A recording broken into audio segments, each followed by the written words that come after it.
All right. Thanks everyone for sticking with us. I guess we've got one last kind of main session here planned for today, and I'm excited to be able to kind of take you through some of the materials here on open banking and consumer data rights. So just a very brief introduction to myself. I'm Daniel Farthing. I'm a technology risk director with Grant Thornton here based in Sydney. And I'm helping to kind of develop some of our frameworks and methodologies that we use when we help our clients with open banking compliance. Just a quick brief introduction to my co-presenters who you'll meet shortly. Matt Green is a partner who works in the same space, I guess, as myself. He's based in Melbourne. And then we're very excited today to have our colleagues Gareth Gumbley and Tony Thrassis from Frollo, one of the innovative companies that's one of the initial participants in the open banking reform.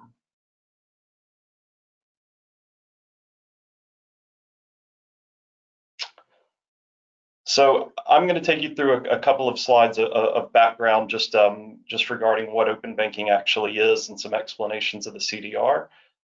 It's a little bit complicated, understanding that many in the audience would have some exposure to some of these core concepts. We still thought it would be worthwhile to kind of talk through some of the basics. I'm planning to hand off then to our colleagues at Frollo, who are actually going to take you through some of the different things that they're doing, both to prepare themselves as an organization to be a participant, as well as some instances where they're helping some other organizations and the market as a whole to get better prepared for the reform. And then Matt will take us through some final thoughts. So I guess we thought we might start by discussing what open banking actually is, and kind of what the concept of the CDR is more broadly. So many of you would probably be familiar with the idea of open banking. It's not a new term or anything like that. Where it's been implemented in other markets, open banking is generally meant to be the sharing of data with kind of approved third parties, so that they can build additional kind of applications and services to supplement kind of a core banking, core financial service offering. And that's what's been implemented in the UK, and many other countries are having similar kind of initiatives. Japan, India, Canada are some that have kind of recently been getting going more strongly.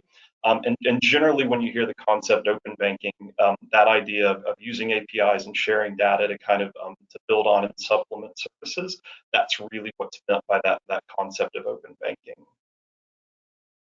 So what's been done here in Australia is a bit different and a bit unique. This idea of the CDR, the consumer data right, that has a lot more to do with kind of the rights related to data itself. And I've bolded a statement here, but I do want to read it. The fundamental concept is that personal data should be controlled by and used to benefit the individual rather than the collector. So this idea that's being pushed forward in Australia is that consumers actually should have the rights to control and benefit from their data, rather than that benefit actually be passed along to an organization that's collecting their data. And what we've done is what's being done is that they're using the term open banking to refer to the implementation of CDR in the banking sector. Which I guess makes some sense, because part of this reform is that idea that you can share this data with approved third parties, provided it goes through a consent model, and then that data can be used to supplement the core services of the financial service provider. But what's been done, add a layer of complication to it, is there's a number of kind of privacy implications that have been rolled into that consumer data right that's being implemented. And that's things like the need to be able to share direct-to-consumer views. So to actually develop a view where consumers can see what data has been collected on them, and the ability to kind of challenge and delete personal data if the consumer should so choose. These are kind of a layer of privacy implications that are more in line with like the CDR, with GDPR in Europe, that have also been rolled into the CDR reform, or the open banking reform here in Australia. So never to make things too simple, we've kind of got that two-headed privacy implications and commercial implications that all organizations participating will have to handle.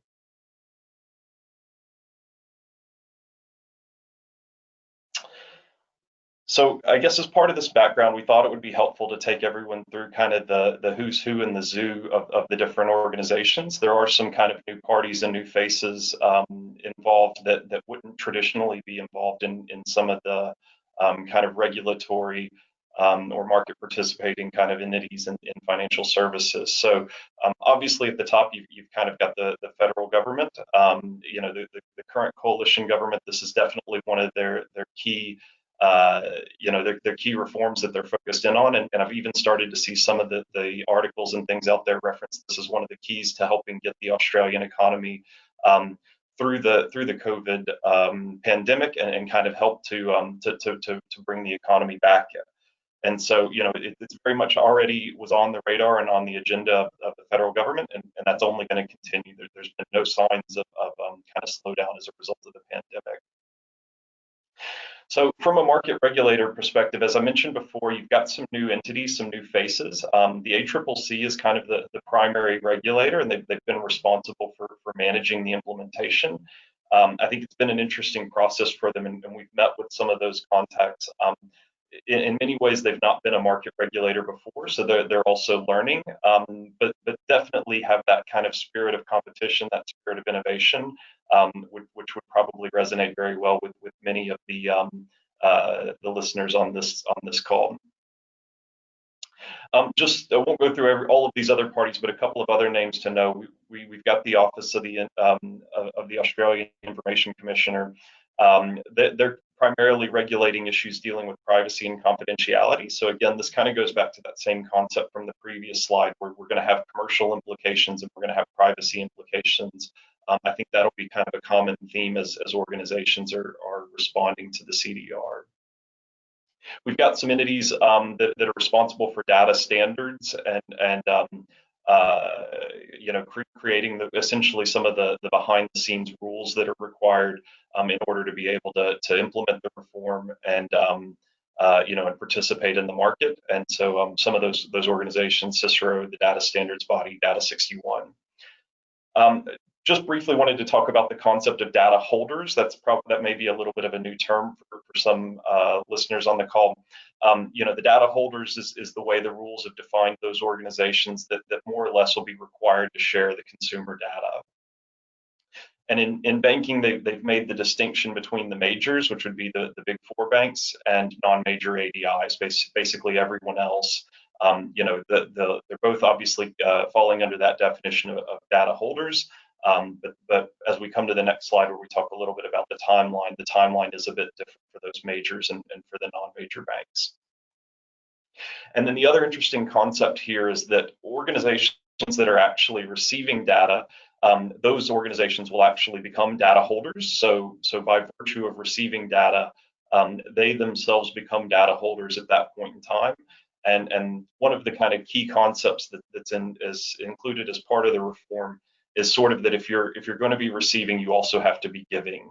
And so what that ultimately means is that what we refer to as the ADRs, the accredited data recipients, those will actually become data holders as part of the reform as well. And then last but not least, kind of that bottom bucket that's there that I've already referenced, the accredited data recipients. For this, we've got kind of a group of initial ADRs that were selected for a pilot. That was around September of last year. There are 9 initial ADRs that were kind of selected as part of that pilot, and they've got some kind of I guess interesting perspectives and insights that we'll get to. And then there's going to be kind of a bit of an open phase for additional ADRs to be invited to join. But a couple of quick distinctions I did just want to make is that the ADRs are actually themselves having to go through a process to become accredited. And we're really excited today to be able to welcome our friends from Frollo. They are the first fintech, so the first non-ADI to actually have become an accredited data recipient. So they're going to be able to share some of their really interesting insights. I do just want to call out that right now there are two organizations that have actually become fully accredited. That's Frollo, the first fintech, and then Regional Australia Bank was the first kind of ADI, and I think perhaps the first overall organization to become accredited. So those guys are kind of, I guess, ahead of the game, even in the pilot group. They themselves have become accredited.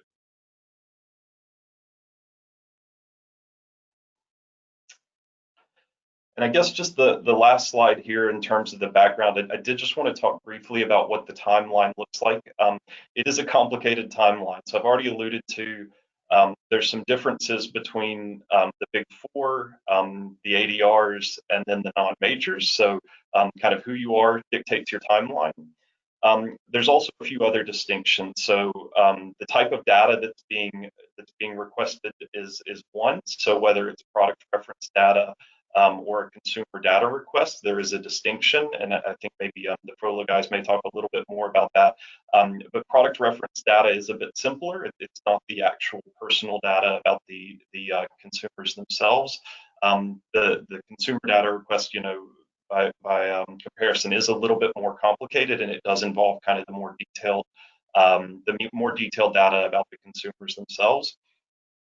The other bit that kind of dictates the timeline is actually the products that are being where the products where the data is being shared about. So they've separated this into 3 different groups of products. I won't read all of those, but they're kind of known as the phase 1, phase 2, and phase 3 products.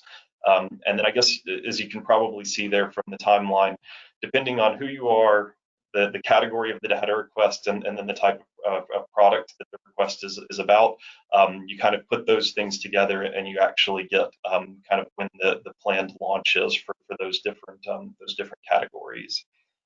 What I've tried to do on the timeline, and every version of this that I've seen is pretty complicated, so apologies a bit there. What I've tried to do is across the top is mostly the timeline for the big four. Kind of in the middle there is mostly the timeline for the ADRs, and then more or less to the bottom right there is the timeline for the non-majors. But just a couple of key dates that I did want to call out. The beginning of July here is kind of a really big deadline. It's the first go live for the big four and the ADRs with regards to those consumer data requests. So that's very much kind of the imminent launch that most in the industry are getting ready for at this point in time.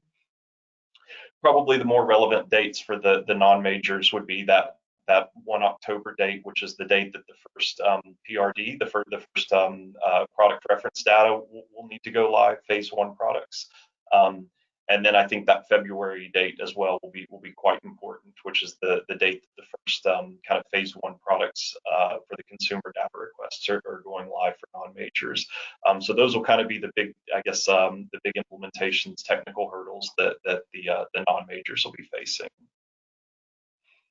So having gone through some slides of background now, I'm very excited to be able to hand over to Gareth and Tony, the guys from Frollo. And as I mentioned before, they're going to take you through a bit more on kind of how they've been helping organizations to implement, as well as themselves implementing it, and what that journey looks like. So I'll turn it over to Gareth and Tony. Thank you. Good day, everyone. And thank you, Daniel, for the kind introduction today, and thank you, Grant Thornton, for the opportunity to be here today to tell you a little bit about Frollo, a little bit about our open banking journey, and a little bit. Sorry, Tony's got cramp, so that's not a great start. And just a little bit more about what we see is going on in open banking, both in Australia and across the world.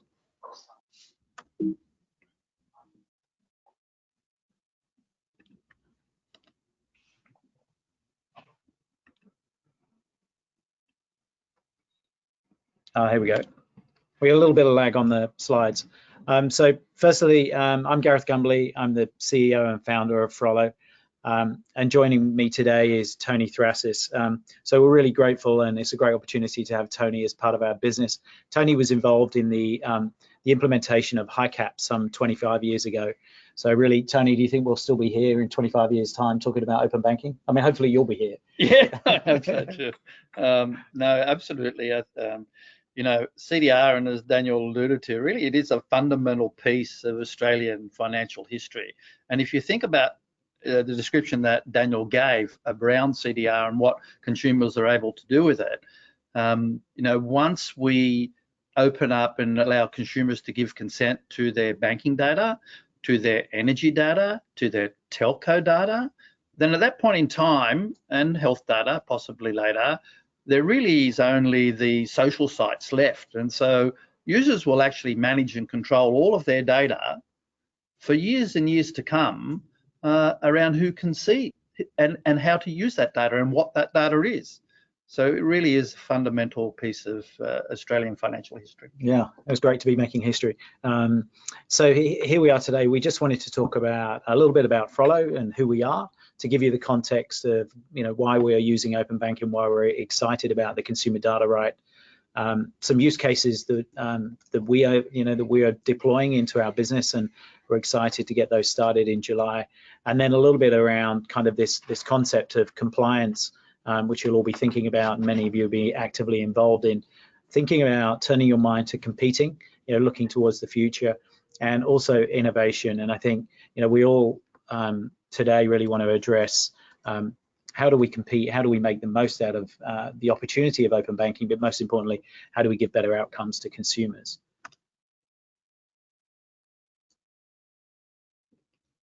So Frollo, so we're a purpose-driven fintech. We're on a quest really to help people feel good about money.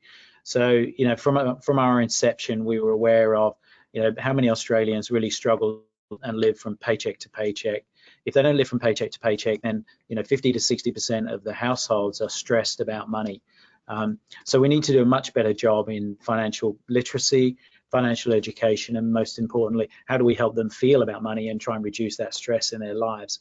And the way that we embrace that and make the most of that is, first, we try to give somebody an aggregated view of their finances. And today we use a technique called screen scraping to gather that information. And excitingly, from the 1st of July, we'll be able to use the open banking framework, and Tony will talk to some of the actual benefits of that in the use case later on today. The second is around inspiring them to grow savings. We have community challenges and gamification built into our platform that enables users to engage more in their money and deliver a better outcome, reducing their debt. So we see a 30% reduction in credit card debt over a 6-month period of people taking advantage of our features on Frollo, or a 15% increase in their savings rate. So all of that, what does that mean? All of that means that the consumers have the opportunity to improve their financial health, and we really pride ourselves on measuring the impact that we have with our technology. And and I think that's really what's exciting about the consumer data right for us, is about bringing competition, because we all pay this big lazy tax, and we'll talk to that later on, but that's such a great opportunity to deliver a better outcome for consumers. And if we can deliver a better financial health, we can deliver more financial independence, and therefore hopefully we change lives. We've got great recognition both locally and globally in the area of financial inclusion. We're recognized as one of the top 50 fintechs in the world. I think we're we have similar accolades in Australia as well for the work that we do, and as a result we're getting opportunities like this to share our story and hopefully have more impact. So we'd be excited to talk about opportunities with you all as we go through this. So a bit about our product suite and our vision. So we've built the simplest way for businesses to really help their customers and employees turn around their finances, and we bring that to market through a SaaS platform. So we use APIs to enable organizations to connect to us and take advantage of our personal finance money management features, or an aggregated view of somebody's finances. This might be an entire wallet view. So organizations in a competing world will be able to start to see, well, how much of the consumer's business is with me, and what products are they with me? Are they using them appropriately? And is there an opportunity for me to give them a better deal?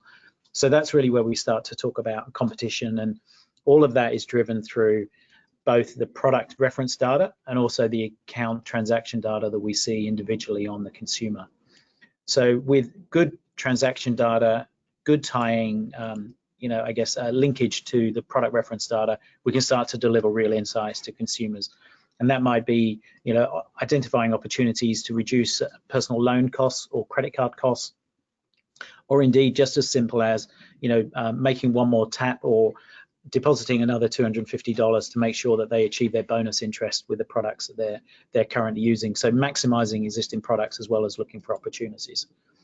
So we've recently launched a product reference data open banking portal to help the tier 2 organizations. We have plenty of conversations occurring in that space to help you publish your product reference data APIs and start to take advantage of the information that is available in the market. We bring all of that together into into one portal for you to be able to understand and see that.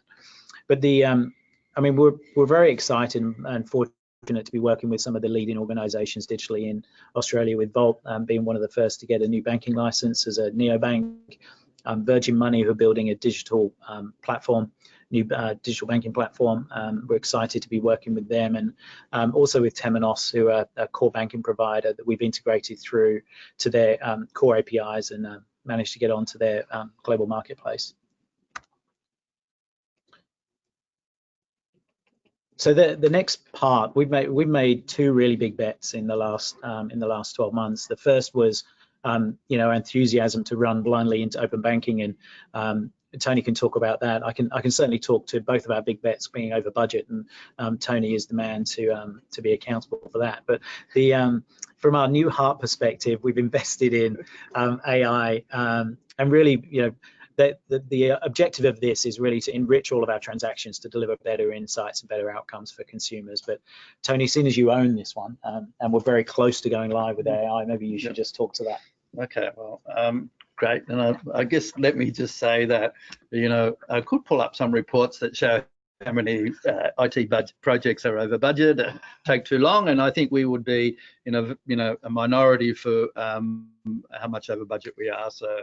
And I'm happy about that, and I know you are, but nonetheless, I am spending your money, and that's what you pay me to do, so that's all good. So AI, you know, it is our new heart, and you'll hear a little bit later more about how and where we use it. But you know, the fundamental piece of AI it is about data, and it starts with training data. We made quite a large investment in training data that can be used with the algorithms. It's true to say that if your data that you train on isn't 100% accurate, then your AI is only going to be a percentage of accuracy against that. So if our training data was 90% accurate, then, you know, AI would only be 1% accurate against that 90%. So we've made recognizing that, we've made a large investment in the training data. We look to make sure that what we're looking for is being able to identify merchants, being able to categorize transactions, and we're categorizing down to subcategories of over 70 subcategories of transactions at the moment. So, you know, we can give our consumers a good level of understanding about where they're spending their money and what that looks like. Transfers, bills, there's quite a range of how you can use open banking data together with AI to actually understand what the consumers' spending and savings patterns look like, and of course that's what's helping our consumers to save money and to be able to look at and control their debt.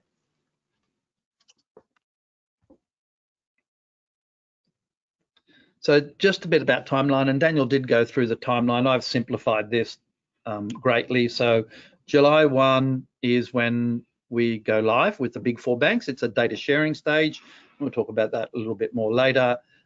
But what have we been doing? We've been really, this phase before July 1 is Frollo hasn't only been testing its own systems, we've been testing the bank systems, and we've been testing the ACCC registry. And that won't be something that new DRs who come along will need to do. So we've had the lion's share at the moment of making sure that all of the banks and the standards that they've implemented are all the same, that they work. You know, we raise defects, the defects are fixed, we get on with the different types of phases in terms of testing, and there is industry testing, regression testing, and then live proving. So there's a number of phases. The project is being run very well by the ACCC, but of course, it would be fair to say, and our opinion from the start was that it was a fairly large endeavour to get completed in the timeline. So we will be going live July the 1st. We'll start, and we'll talk about later about how we, you know, how we ensure that the security and operation of the system is satisfied, and how we bring on progressively more users as we go along. The next stage, as Daniel talked about, will be October for the product reference data. The product reference data, while they're public APIs, there's still quite a lot in the SLAs and what needs to be done in order to meet the standards, although I will say the SLAs as far as Data 61 goes, they're still yet to be confirmed. If you look at some of the numbers there, they're scary with 300 transactions per second. I don't think any bank system in Australia can cater with that at the moment, but it's not to be. So realistically, you have to have that perspective of what's required out of SLAs. Moving on, November, the big point about November is there's a few things that are introduced at the same time. One is new products like mortgages and loans that Daniel referred to. The other thing is there are some changes to do with concurrent consent and also joint accounts. So there's a number of big changes coming into November that will mean DRs and banks have more work to do in order to utilize what's coming up in November. And so I'll just make the point at this point in time that, you know, once you get into CDR, into open banking, it's not something you start and finish. It's actually something that will go on and you will have to keep making investments in, as we're finding, in order to better use the CDR data and to comply and to stay up to date.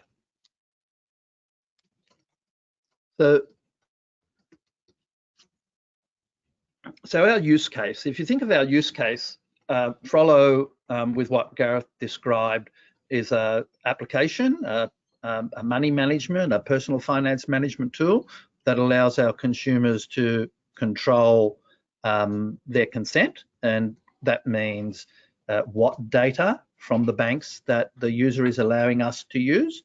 It means the period of time, how long that consent will last for. And it will mean also having that visibility and dashboard so the user can actually manage their consent. Security, of course, open banking is built on top of a OpenID Connect and standard, and it's also built on the financial grade APIs. So it's quite secure. There are a lot of security tests that we had to perform, security scenarios that involve the ACCC registry with, you know, what happens if an ADR's accreditation has been withdrawn, for example, or their license need to be revoked or suspended for a period of time. All these different types of tests have been occurring, and so you know, partly what is intended is that we give consumers the trust that they need in the open banking system by doing all this testing. Speed, you know, what's great about our use case with open banking is that, you know, whilst today where we do screen scraping, we can only go out and reach out and get data a few times a day. With open banking, with the customer present on the app, it's instantaneous. With the customer not present, we can actually sync in the background, you know, 7 times a day, and so all the data will be there when it's required. So our use case, it has three main ingredients. It has, you know, the transactions, the product reference data, and our AI. And those 3 ingredients, you know, will lead, you know, we put them together in a recipe that basically is where the magic is. So we can combine all those 3 elements to provide our use case back to our consumers in order for them to manage their finances. And there are 3 key ingredients, but everyone can put those together in different ways. And what we've been able to do, because we have a large base of active users, is we have that test bed to be able to test this out in real life situations, so that when banks come along and want to use our tools, they know this is not just software, it's software that is tested in the market and has been out there and working for some time.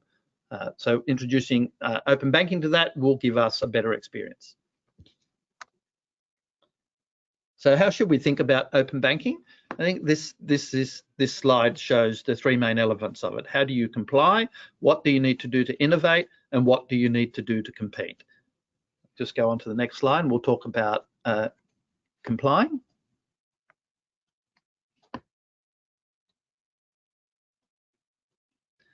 So to comply with open banking regulations, what does that actually mean? So there are a few things for a data holder to start with, and there are things on the data recipient side as well. And of course, many data holders may wish to be data recipients, just as RAB are doing at the moment, in order to seek data from other banks. So there are the two sides, and those two sides need to be considered fairly distinctly.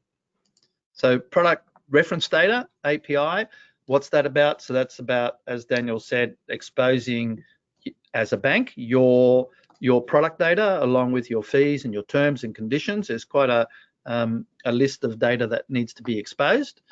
From just that perspective, what Frollo has is we have that capability in order for banks to be able to expose their product data to other data recipients, but we also provide a dashboard or an admin portal that allows our users or our banks that go with us to be able to see what other banks' products are like and be able to be notified when fees are changed. So we actually have an analysis dashboard for that as well. So it adds to what is required. The consent and the dashboard solution. So where a bank needs to, for consumers to be able to record what the consumer's consent is and to allow the consumer to see that consent as a data recipient, that's very, very important. To reach your accreditation, you must have that. And we have a solution for that as well. The biggest part, of course, too, in engendering trust in the ecosystem or engendering trust in CDR is for organisations that seek to be an accredited data recipient to be able to provide an ASAE 3150, which goes through and sets out the systems that you're using, the boundaries. What are, is the CDR data spread throughout all of your systems, or is it just within some of your systems? But it also touches on your people and your processes. So CDR is not just about systems, it is about people and it is about processes. And all of that, it needs to be documented in an ASAE 3150 in a way that sets out the control objectives and the controls so that somebody else reading them can be clearly understood. And this was quite a big undertaking for us, being the first in Australia to have to submit one of these. So banks, they get what's called a streamlined accreditation flow, but fintechs don't. And fintechs need to provide this document, which is quite substantial and does take quite a bit of time to get your head around all of the elements of what is required in describing how you, if you receive CDR data, can manage that CDR data. And so we're well versed on that at the moment and can help others if need be. So over to Gareth, and he can talk more about competing in the open banking world. Sure. Thanks, Tony. So we mentioned at the beginning that there were three elements: comply, compete, and innovate. And what we've used here is to try and demonstrate the competing component, obviously because open banking is not live in Australia, is to turn our attention to Europe to see what use cases are getting traction and how are they working. So in the first example on the left is SBAB did a mortgage match, which was essentially the ability to collect a user's existing mortgage information from their bank and then compare it with a rate against SBAB. They had tens of thousands of users sign up to this within a matter of weeks. And effectively, they created essentially a score or benchmark of their mortgage versus their competition's mortgage book. Something similar has been carried out in Australia. So Uno Home Loans has a home loan score, which is using product data to be able to calculate that, but currently not built on the open banking rail. So I think we'll start to see some innovations in that space around scoring of products or ways to make it easy for a consumer to compare one product to another. So I think that's, and the ACCC has made quite a big point about this, about making sure that consumers don't continue to pay a lazy tax with their products and hoping that both fintechs and other banks challenge the incumbents to offer better rates. And I think we'll start to see that. And we certainly see that in some of the competitive marketplaces. ABN and AMRO did the simple approach, which is just aggregating information, which is, enabling a consumer to be able to see their entire financial picture in one place.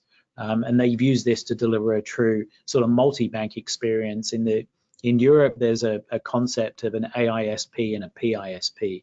An AISP would be very similar to our ADI. Our ADR, so the ability to receive data and display that data and provide a consent framework around that. The PISP is one step further, which is the ability to be able to move money off the back of that I get consent from the consumer. So you can, from within ABN AMRO, move money, in your Lloyd's bank account across into your HSBC account, for example. So plenty of opportunities to start to open up the existing framework and the existing ecosystem of consumers and how they think about and how they manage their finances. And I think it's important to try and think about that as you develop your own use cases and look for your own ways to, find innovation to be able to compete.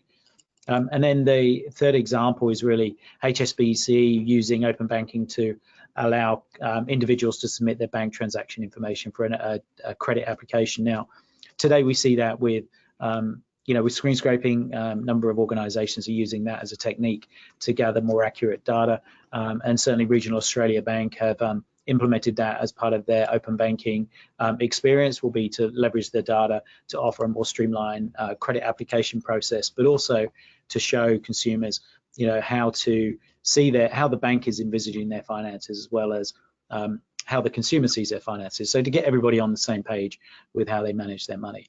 So that's a little bit about us competing, what we see as opportunities to go and compete. And then, quite excitingly, we're seeing some innovations, the ability to move at incredible pace, because we're working on a framework, an open framework and an open standard framework. So in this example, there were a group of fintechs came together to develop a solution called COVID Credit, which was essentially using the open banking data to self-certify lost income in the UK. So in the UK, the government, pledged billions of dollars to small businesses, but they needed to certify and self-attest that they'd lost income and be able to demonstrate that. So this group of fintechs, in a matter of days, were able to put together a solution that enabled consumers or small businesses to suck in their bank transaction data and create the report that was required to be able to submit for some funding from the government.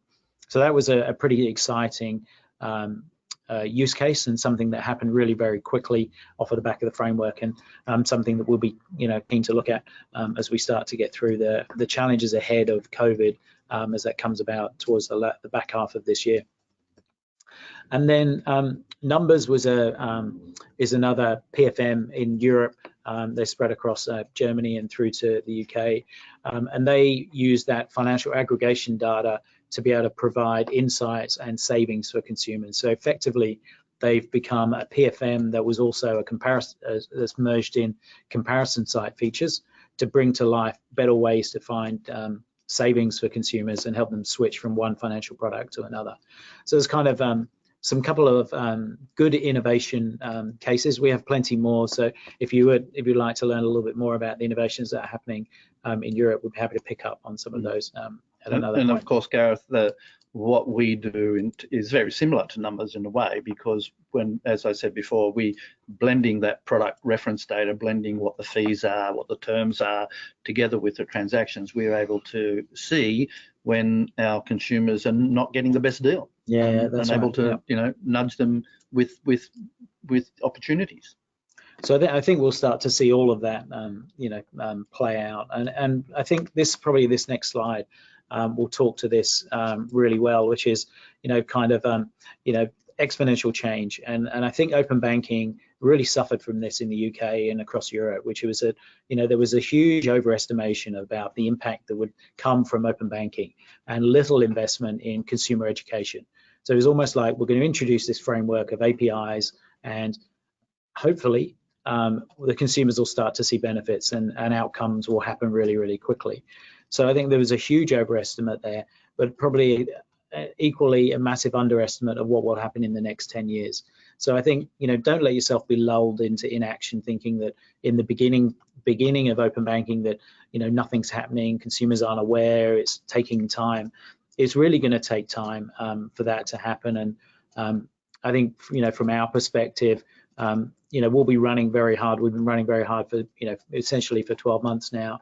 And I think we have many years of that ahead of us before we start to see widespread adoption and impact from open banking.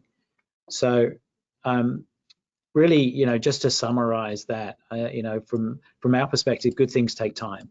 and it's important to get this right. And I think, Tony said, the ACCC has been really well organized throughout this process. Things have been challenging and things are taking longer. We're essentially, Reid Hoffman, has an analogy of building a startup, which is it's like trying to build a plane. You've jumped off a cliff and you're trying to build a plane before you hit the floor. And I think that's essentially, some of the learnings we've had through open banking and the consumer data right is that things are still evolving. Standards are still being set, complications are coming up on a daily basis, and we're all working together to resolve those. But what won't be missed is making sure that we don't provide something that is transparent, which is clear, which has good securities around it, and has the ability to protect the consumer's data. So CDR is a long way to go. Open banking it has been quite a journey, but innovation is really what's going to make the difference. And so from my perspective, it was shown in the UK and across Europe was that the consumers really only win when the bank and fintechs really get on the same page and start to create mutually valuable partnerships. And I think what we saw there was two packs going to market. There was the banks and then there was the fintechs. And now what you see is a lot more cooperation across the two, because the true enemy in all of this is consumers' apathy. Will they actually get on board? Will they put the effort in to make a change? And will they take the effort in to make a switch? I think probably some of the analogies that I sort of draw to when I think about the lessons we've learned from open banking is that, and maybe this will be the same for everybody else, but we went in thinking that open banking and the consumer data right was going to be like the hurdles for us. You take a step back, you kind of psych yourself up, you run at the hurdle and you make a jump over and you've achieved one of those and you think, oh, that was good. The reality, it was much bigger than that for us. It was much more technical and it was much more challenging. So we kind of drew the analogy that getting accredited was really like doing the high jump. So you've got a technique, Fosbury flop, and we've got to try and find that technique and get it right and tune ourselves to be able to get over the high jump. But the final point is the execution, and that's really where I saw my analogy comes back to that being much more like the pole vault. That is probably the most technically challenging activity in field and track. And I think if we can get this right, if we can master the pole vault, we'll be mastering open banking. We're delivering true outcomes for consumers. So we're really excited about open banking. Hopefully you can hear that from both of us today. We've enjoyed the journey we've been on today. And we really want to be part of creating an ecosystem that benefits Australia. And I think we've seen that, and Daniel called it out early on, that the government is really behind this and hoping that open banking is really going to be playing an important role in our economic recovery. So, we're here for, trying to help people feel good about money, and hopefully we're helping you feel good about open banking. So, that's really, in summary, what we wanted to say today. And give you an opportunity maybe to ask some questions now about us and our organisation, or anything you might have as a reference point for open banking.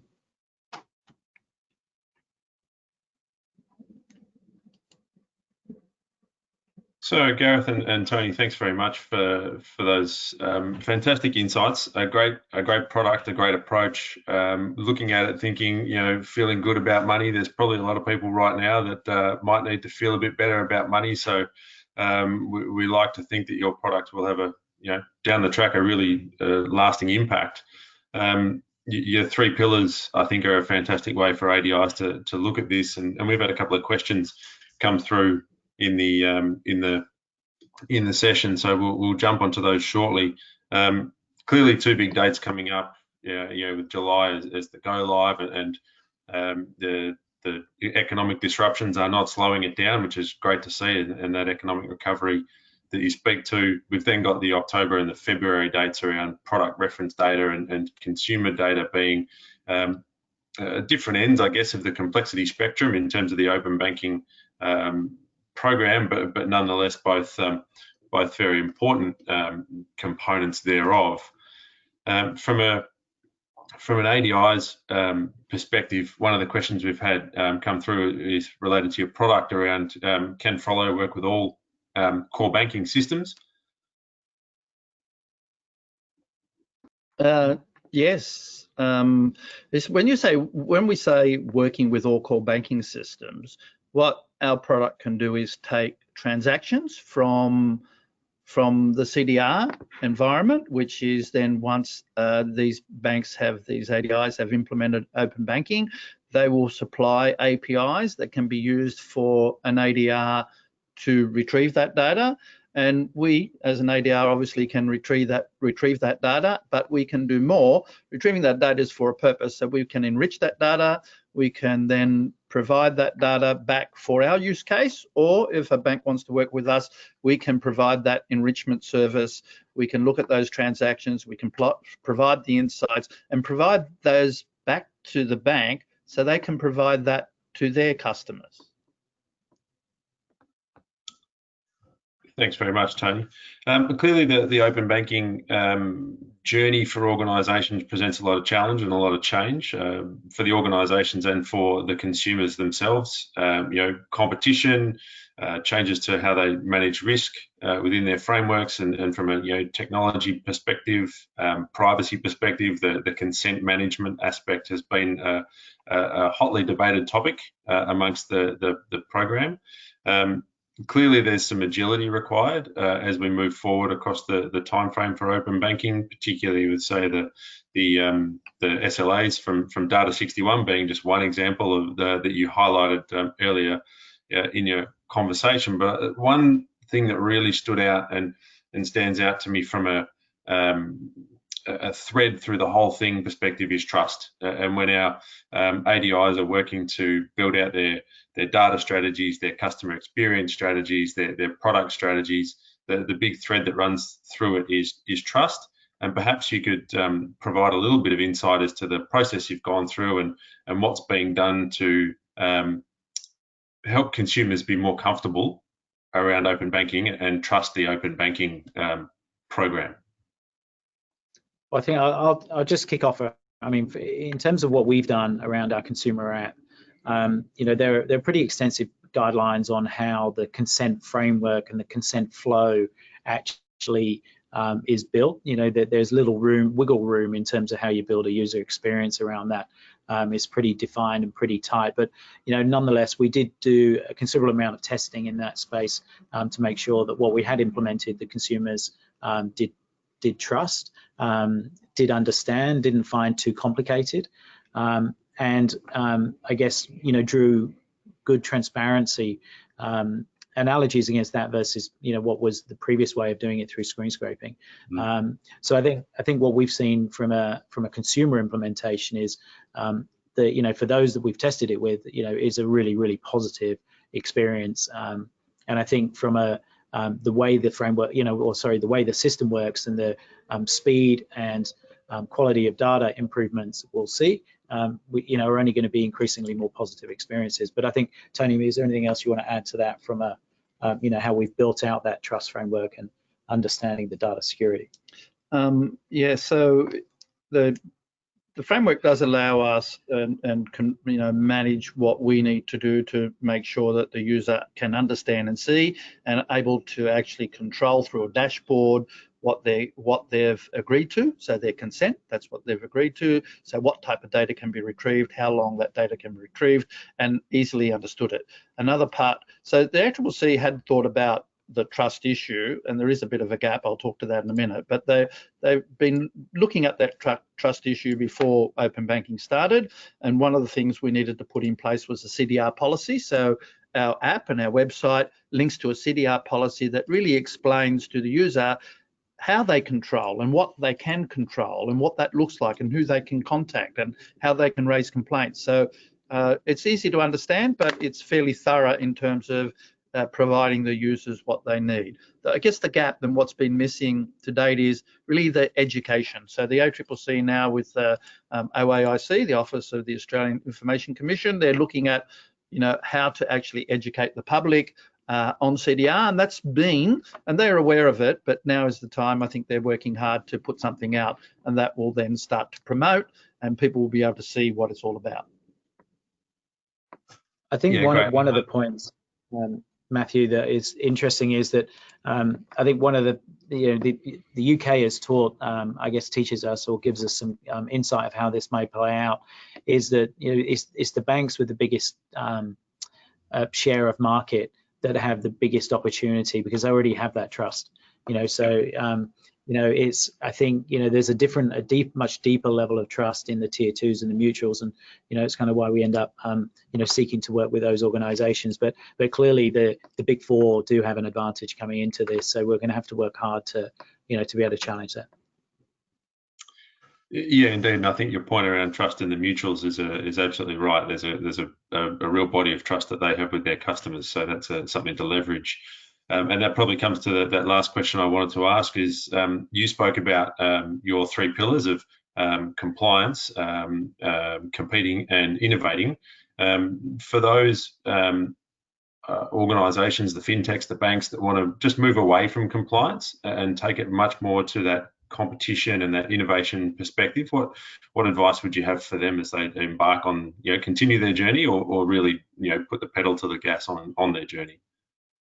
I think, I guess my advice is that, probably to look for, small experiments that you can create that enable you to get confidence in open banking and what it can do for you.